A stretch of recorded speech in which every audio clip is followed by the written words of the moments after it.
Hey there everyone, welcome back to another Dead Cells video. Today we got a really fun build. Obviously, Wrecking Ball involved in tactics just from the thumbnail alone says gonna be some wild stuff going on in it. But I've been playing a lot of melee tactics in general lately, trying to, find a style that works for it. It's weird, melee tactics, right around the time I stopped playing, had just received just a death blow of nerfs. Basically, Predator was gone, Scheme was gone, so they got rid of a lot of the stuff that really made melee tactics even like remotely viable. Then they did some stuff. They reworked Ripper to make it a little bit more efficient. So it's like there are some things there, but it's definitely nowhere near as diverse and healthy. And it really is like, what does melee tactics have that that allows it to differentiate itself between just a brutality build, right? That's like what I really wanted to find out, and I've been coming up with a lot of different ideas that gives it a bit of its own niche. It's still like probably not quite as good as melee brutality, just because stuff like melee mutation exists. Vengeance is so strong on brutality. There's more bulk. Some of the items are just better. But I've been figuring some stuff out, and yeah, I've rambled a bit. So let's just jump right over into the video. So jumping into prisoners' quarters, obviously we don't have any of the weapon, the main weapon we need yet. But actually we do have ice shards, which I'm gonna actually carry this specific ice shard the entire run. The utility from ice shards is just unmatched, and that's one of the things that tactics really gets above brutality or survival, is that it has a lot of utility items that get the stat bonuses, like Boy's Axe, right, with the faster attack speed than survival, or stuff like Owl. I also have the Slay the Spire cards. There's not really much to talk about in prisoner quarters, so I'm just kind of rambling a bit. But I do find an Owl and the Slay the Spire cards. These things are broken. They just do everything. And actually, I have another video that is going to be coming out after this one that I recorded that, like, I kind of talk about it more there, but they kind of like power creep, like they have everything, right, that you'd need: HP, utility, damage. But yeah, as I get into Arboretum, I just kind of wanted to go Arboretum today. I end up finding, I believe it's called the Star Fury. Please correct me if I am wrong, but that's what I'll be saying here. I find one of these, and this is a weapon that I'm kind of down on. I think I found this in my 30 door. But I was kind of down on the first few times I tried it. But now that this was actually the first time I tried it in tactics, and it is fantastic. Like this clip right here will kind of showcase. It's either this clip or one of the early on clips in Arboretum. But it just, with the ice shards and the Owl and Parting Gift. Parting Gift is another thing that's gonna like be a huge difference maker here. That above brutality and survival is that, like, ice shards, the electrodynamics, and the Owl, they're gonna clean up those kills fairly often, and the little comets from the Star Fury. So it's like they're gonna secure the kill, which is gonna activate Parting Gift, and Parting Gift is just so good that, like, yeah, it's this clip right here, among others that we'll see later in the run. But just having that access to, drop that little grenade and clean out enemies, just super helpful.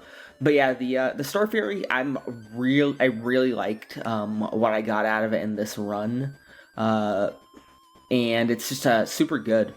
In the curse chest, I end up finding, oh sorry, not in the curse chest, in my 60 door for Arboretum, I found a new Star Fury that has the little vampire effect on it, so you take more damage, but you heal. So like that gives me all the sustain I need.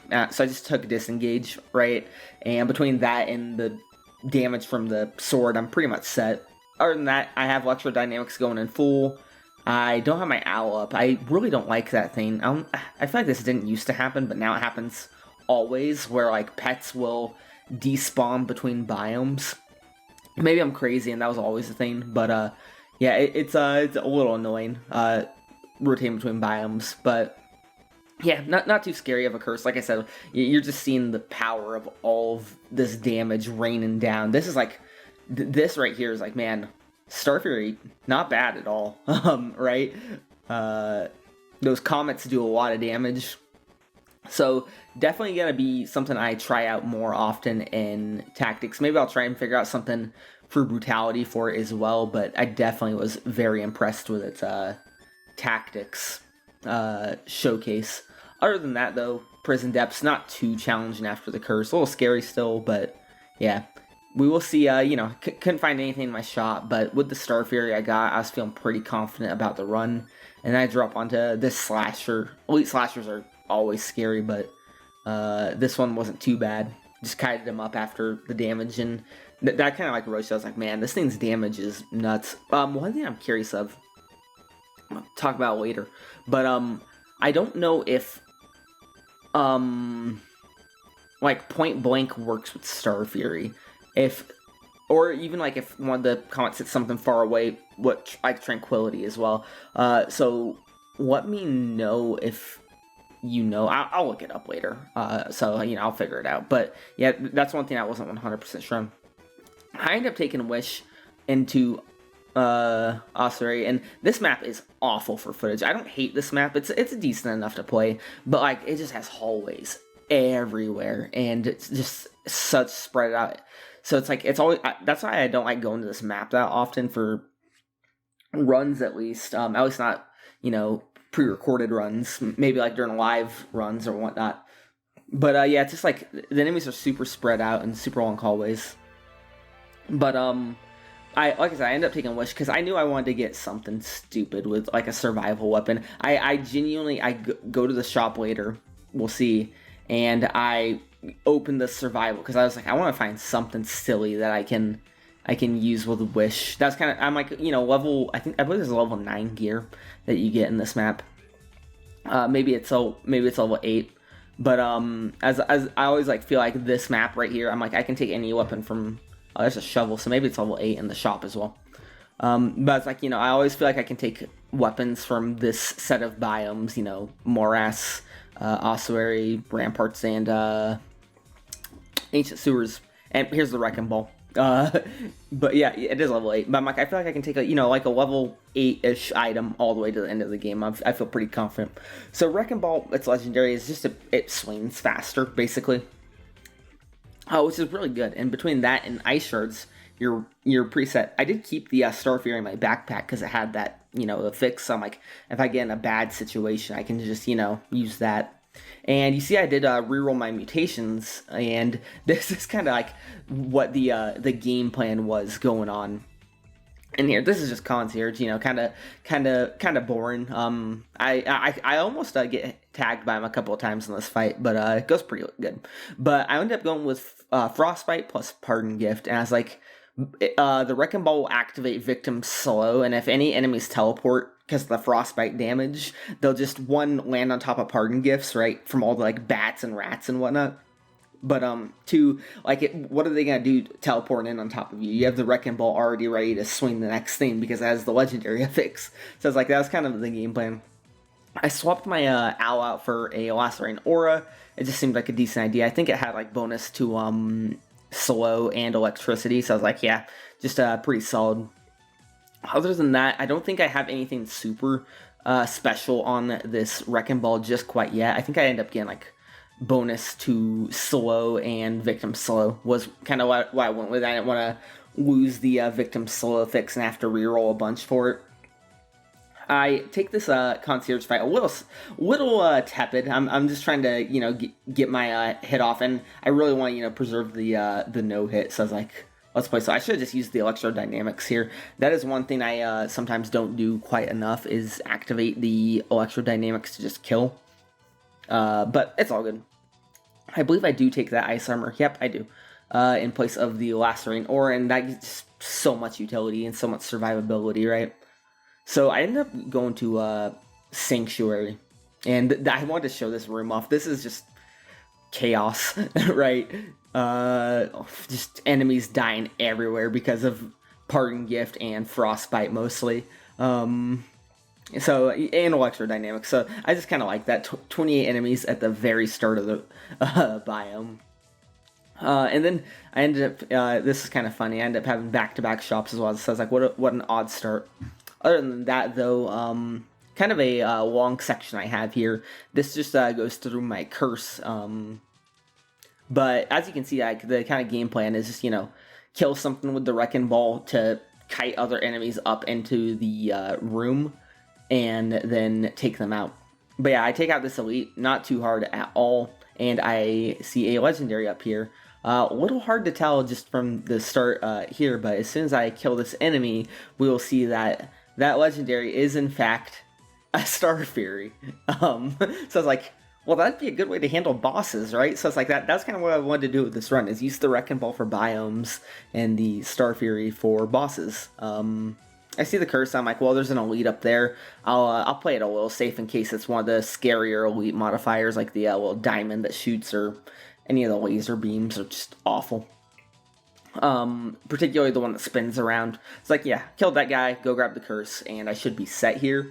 But yeah, it's like, I got the Star Fury now. Star Fury Legendary is really good. I knew that about it before I even had this run. I was like, oh, it shoots down, it basically just like doubles its crit damage essentially, because it shoots down 4 meteors. So for the part of the reason why this curse took so long is another elite, back-to-back elite. So I have the ice armor and the foresight up, so I feel pretty safe taking on this elite. Thankfully, the diamond shooter not too bad if you're ready for it, and there are a lot of enemies around. The diamond shooter is a lot worse if like there's a bunch of enemies, so you're trying to dodge that and that, but not too bad. Get rid of this, I think they're called casters, is what those guys are called. Not 100% sure, though. But yeah, it's like I have foresight and ice armor, so I can, quote-unquote take a hit. So yeah, just 3 hits left, so I'm not too worried about this curse. I can just kind of drop down into the starting area and take out a couple of demons and this dancer. Dancer almost got rid of my foresight. I still had 2 things to live. Other than that, though, not a ton left to show in Sanctuary. I might have called this Sepulture earlier if I did my mistake. But there's this funny thing here where this is the beginning area, and I saw that scroll that was over there. I was like, oh, I missed a scroll. Other than that, that's the laser beam. That thing is a nightmare when you're cursed. And then he also had a guardian protecting him. So it's like, man, what a rough room. A bombardier shooting down as well. Kind of rough, but I got through it relatively unscathed. After that, I decided to go Clock Tower. I decided I'd just do the base route. Concierge, obviously not the complete base route. I didn't go Still Village. I went Arboretum, but I was like Concierge, Timekeeper into Hand of the King and Collector. But yeah, not a lot to show in Clock Tower. It's another one of those ones where it's like, I feel like the enemies are too sparsely populated to, get really good footage, but it wasn't too bad. It was a fairly easy map. I think I got like tagged once or twice. It's obviously, a little scary on tactics, but especially now that I don't have that the HP regen. But I still have 4 potions if I'm really worried, and this is, in my opinion, one of the easier routes you can go in the game is the Hand of the King route. I feel like he's generally the easiest of the 3 final boss routes. But yeah, I do oh my goodness, that is a ton of enemies. You can see the Frostbite aggroing everyone and killing stuff up top. But yeah, really fun setup with this Wrecking Ball. I like to explain it. I use the ice shards on my left trigger because that's a comfortable button to hold down for me. That way I'm not holding down Y. And then I believe it's in accessibility options. It is the, what's it called? Hold to attack. And I use that that way I'm basically always, almost, dual binding essentially. But I like playing on normal mode, and dual bind's not in normal mode, so, is what it is. Anyways, we get to Timekeeper. Like I said, I'm using the Star Fury, and this damage is crazy. I believe the Star Fury has poisons the enemy, and then my Electrodynamics has bonus to poison, so it's like just crazy cycle and damage. Get the roll through, so I'm not too scared. I don't want to lose the no-hit, obviously. And Timekeeper goes... There it goes. Timekeeper goes down. I actually did take the legendary... It was a legendary Serenade, but this is a really annoying thing about the Slay the Spire cards, specifically Electrodynamics, is that certain items, I believe it's based on cooldown, but it doesn't say it anywhere, don't activate the Electrodynamic orbs. So the Serenade, using it, wouldn't activate the Electrodynamic. So it was basically, I tried to make it work for a second. I was like, I want to run Electrodynamics. I thought about using, the other catalysts and whatnot, and Foresight, and I do use them a bit throughout the run. But I mainly wanted to use Electrodynamics, so I ended up picking up an owl inside the skill shop. Anyways, all that to say, High Peak Castle is a boring map. It's a challenging map for sure. It's never free. These sword guys always live on 1 HP. Like, they always will get you. I even have some footage coming up where I just accidentally totally misplay one. But yeah, I went with an owl, so I lose that ice armor durability, but I have a lot more damage with the owl. I believe the owl had bonus to electric and bonus to poison, so it's like it was set up on basically every form of build. Right here is actually where I end up getting a pretty, I don't even want to say unlucky hit. It was just me being an idiot. I see this, and my instinct is to roll into him for some reason, but thankfully I don't die. I was really worried the run was going to end right there. I don't think I use a health pot for it, because I think I had some food inside the castle. But other than that, High Peak Castle, pretty safe and smooth, especially with Frostbite. Frostbite actually, with like a victim slow, does great. Going into Hand of the King, not super worried. I decided to go with Kill Rhythm as my, and Disengage, just for, the survivability. But, I went with Kill Rhythm because I wasn't sure about the point blank thing. I definitely should look that up, after I'm done recording this and whatnot. But yeah, you can just see the damage is pretty crazy. I was a little, obviously the ice shard slows him down, so it makes it harder to dodge him, which is a little unfortunate, but it's all good. This is I do not know what hit me there still, even after watching that, but that kind of flustered me, so he tagged me again. So no hits, and that kind of rushed this section as well, because I was just annoyed at that point. I could have waited and, got my owl back up. So, he tags me a decent amount. And actually, I'm surprised I didn't activate my disengage. But yeah, I definitely, after he hit me, I was just annoyed more than anything. I stopped playing good. But yeah, it was still a fine Hand of the King fight. I do leave a little bit of footage in case, people don't want to see Astrolab, because I know some people care about the gameplay section of it. So I was like, I'll leave a little bit of footage here. But yeah, I go into Astrolab, and I believe I take Disengage plus Necromancy. This is almost always my go-to for this map, because this map hits pretty hard. And having that sustain and recovery, Necromancy, will keep you above that death range pretty well. I should not be running a Wrecking Ball in this map, but I wanted to commit to the bit. I definitely should have used the Star Fury for this map specifically, but I was like, the Wrecking Ball is fun. It's funny hitting people with a giant, ball and chain. So, even though this map is super vertical and enemies that it literally can't hit, like the genies and whatnot, I decided to commit to it. Other than that, though, I stick with the Electrodynamics and Owl, and it works pretty good for the most part. I have a couple of scary moments. I actually had to use a potion very early on, because I got hit by one of the Ryzen laser beams while a bomber flew up at me. It was really scary, an elite bomber. So that was a little rough, but you have to be ready for anything inside Astrolab.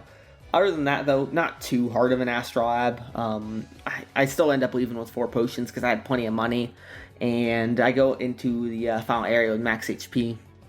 During the tower climb, I actually swap over to Catalyst because a lot of the like the laser beams and like those little things up there on the top left, they can actually get rid of your electrodynamic orbs. I don't know if that's a bug or if it's intended, because those things, like, they can get rid of a few things, so I don't think it's a bug. But yeah, I decided to go Catalyst, just, a little bit more damage. Probably would have swapped, I think I did have Foresight on at some point during this when I was doing, like, the descent of the tower climb. But yeah, not too hard of a tower climb. Thankfully, the enemy spawns weren't too rough for me on it. But other than that, pretty solid astrolab, and I believe this is the last fight I show here. I know you can run into the wall to cheese them, but I don't like to do that because it makes me worse at the collector fight, in my opinion, because I don't get any practice. I don't get as obviously it's at the end of the run. But yeah, here's the final build with the Star Fury and the Ice Shards from the very beginning, and we will jump into the collector fight here as soon as the little cutscene plays. But yeah, I don't like to just cheese the genes because it doesn't give you practice for collector, and I think it's it makes the fight a little easier doing that. So he starts off with a spin. I just hang out in the corner, and I'm fine. And after he goes for the stabs, you can just roll and jump over each of those if you don't have a shield. Pretty easy. Grenades, not too bad as long as you have a jump amulet, but if you don't, it's a little scary. But after that, I get a really early kill, so it's feeling really solid so far. Obviously, you can lose this fight in a second, basically. So, gotta be careful still. But I see this, I'm like, oh my goodness, my damage is fantastic. Kill rhythm doing really good. And just, chunking him down. I'm at the 3rd potion, I believe. And he goes for this, and that practice is going to pay off. He starts black hole forms. I don't know why.